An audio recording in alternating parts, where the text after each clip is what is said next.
If you work with machine design, then this slot tool you have to use most frequently, because this is very common tool for the machine design.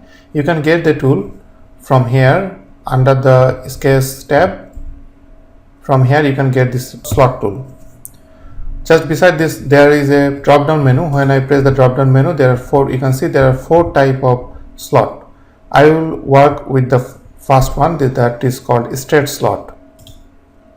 When I activate this slot, you can see from this left small image, I have to press 3. I need 3 point, 1, 2, 3. So I will mention my first point, then the length of the slot, then the radius of the arc. There is another type that is called center point straight slot.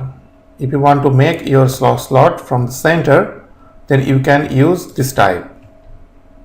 I have to mention the center, then the length, and then the radius. So this is very easy to use.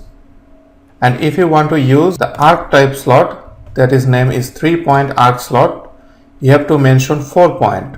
That means first you have to make the arc, that means 3-point arc, which you have seen already how do you create that arc. First point, second point, third point will be the radius of the arc.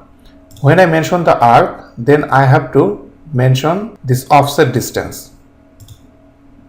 When I mention this offset distance, that means this 3-point arc slot will be created. There is another type of arc that is called center point arc slot. To make this type of arc, first I have to mention the center of the arc. I mentioned the center of the arc, then starting point of the arc, then I have to mention the end point of the arc, then I have to mention the offset distance. By this 4 way you can make this slot.